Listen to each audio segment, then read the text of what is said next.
इकडे राज्यामध्ये एलबीटी विरोधात व्यापाऱ्यांनी आज आणि उद्या महाराष्ट्र बंदची हाक दिलेली आहे। त्यामुळे राज्यातील बाजारपेठा, दुकानं सकाळपासूनच बंद आहेत। शहरामध्ये कडकडीत बंद पाहायला मिळतोय, पण अनेक शहरांमध्ये व्यापाऱ्यांनी बंदमध्ये सहभागी न होता आपला निषेध व्यक्त केलाय। ठाणे व्यापार उद्योग महासंघाने गावदेवी मैदान ते ठाणे महानगरपालिका असा मोर्चा काढलेला आहे। त्या मोर्चाची ही दृश्य आपण पाहू शकतोय। तर मुंबईतही अनेक भागांमध्ये व्यापाऱ्यांनी दुकानं बंद ठेवलेली आहेत।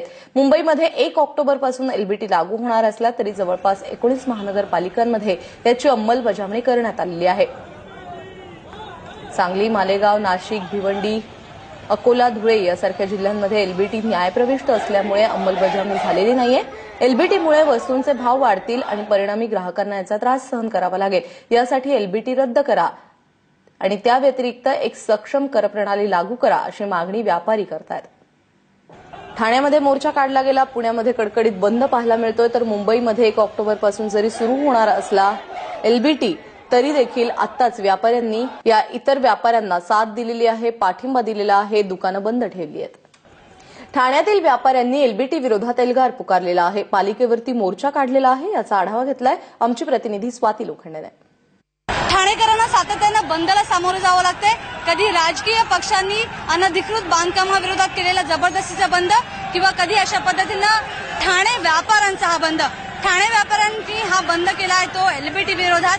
एलबीटीच्या जाचकटी रद्द केल्या जाव्यात ही त्यांची मुख्य मागणी आहे आणि ठाणे शहराप्रमाणेच राज्यातल्या इतर महानगरपालिकांच्या क्षेत्रातही हे चित्र पाहायला मिळत आहे।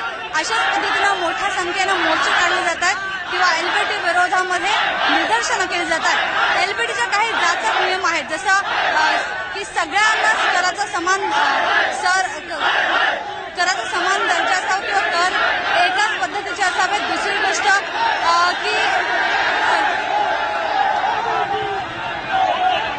गोष्ट की एलबीटी जर कोणी लेट भरला 10 तारखेनंतर त्यावर 2% व्याजानं त्याची परत तो कर भरायचा आहे। म्हणजे 2% व्याजाची एक अट आहे, त्याच्यामध्ये जर 1 दिवस जरी लेट भरला तरी अशा अनेक जवळपास 13 अटी आहेत आणि या 13 अटी रद्द केल्या जाव्यात अशी एकंदर ही मागणी आहे। याच मागणीसाठी राज्यभरामध्ये अशा पद्धतीनं आंदोलन केलं जात आहे। ठाणेकरांना पुन्हा त्रास होतो। 1 दिवसीय हा भलेही बंद असला तरी जर सरकारनं किंवा महापालिकेनं ही जर मागणी मान्य केली नाही तर असहकार आंदोलन पुकारलं जाईल, टॅक्स भरणं बंद केलं जाईल आणि त्याचबरोबर बेमुदत बंद ठेवलं जाईल असं म्हणणं आहे या सगळ्या व्यापाऱ्यांचं। आणि या सगळ्याचा एकूण त्रास होतोय तो ठाणेकरांना। स्वाती लोखंडे, एबीपी माझा, ठाणे। ठाण्यामधली ही परिस्थिती आहे। तिकडे पुण्यामध्ये व्यापाऱ्यांनी कडकडीत बंद पाळल्यामुळे सर्वत्र शुकशुकाट पाहायला मिळतोय। आढावा घेतलाय भक्ती बिसुरेने। एलबीटी अर्थात स्थानिक संस्था कराला विरोध म्हणून पुण्यातल्या व्यापाऱ्यांनी आज पुन्हा एकदा आपापल्या दुकानांना कुलूप घातलेलं आहे। हे कुलूप घालण्यामागचं कारण असं आहे की एलबीटी जो स्थानिक संस्था कर आहे या कराला व्यापाऱ्यांचा विरोध आहे, कारण त्यातल्या काही अटी व्यापाऱ्यांना जाचक वाटतायत आणि म्हणून या एलबीटीला विरोध करतायत जे व्यापारी आहेत ते।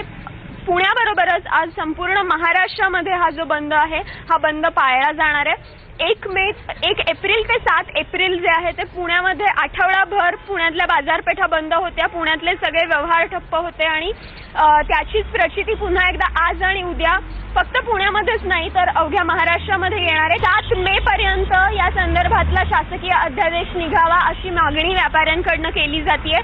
7 मे पर्यंत हा अध्यादेश जर नाही आला तर 8 मे पासून पुन्हा एकदा संपूर्ण महाराष्ट्र बेमुदत बंद केला जाईल अशी तंबी सुद्धा या व्यापाऱ्यांकडून देण्यात आलेली आहे।